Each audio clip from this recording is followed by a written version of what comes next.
Alright, so I've just finished the 3DS recording setup, and previously what I had was just this base that holds the 3DS in place.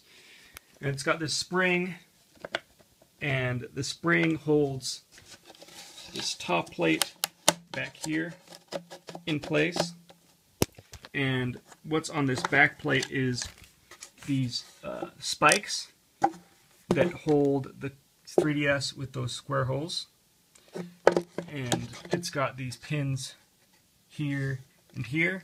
So what I do is I place the 3DS on those pins, pull this back, set it in, and then the springs hold it in place, and just kind of, it holds it in the same place every single time, which is really important.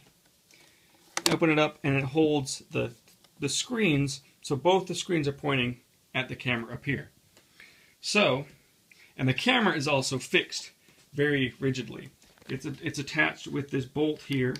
It's just a 1/4-inch bolt, which is the same size of bolt that a tripod mount will use. So it just screws into the tripod mount of the camera and is held extremely securely, so that so if I look, I can move this thing all around and the image remains very stable. So that means that every recording I make on this camera of the 3DS should be exactly the same, meaning I can just make a template within Sony Vegas to get really consistent, or so I can just make a template in Sony Vegas so that instead of editing each individual video I want to make, I can just apply a template to that video and it's ready to go. Makes it a lot simpler.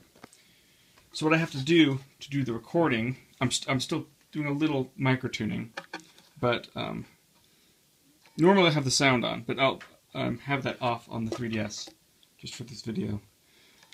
So right now I'm looking at, I'll adjust the zoom. Oh, come on, focus on this camera. I'll change the focus to 2, or the zoom on this camera to 2, and that puts everything right in frame on this camera, and it lines up just perfectly with the edge of the screen. And then I'll have it recording. I have the screen brightness toned down. I have the resolution on the camera to 720p instead of 1080, because I found that reduces, it matches the resolutions that it's capturing with the resolution that's being displayed a lot better, which helps reduce like screen artifacts and stuff, which is really good. And then when I'm actually recording, I just throw the blanket on top, which helps. And it's not going to do a lot when I've got my full lights on, but when I just have like my lamp on and my computer lights, it'll block enough of the light that there won't be any problems, and it'll help block this and dampen the sound. So that's what I got so far. I'll show you a few samples that I'll edit in.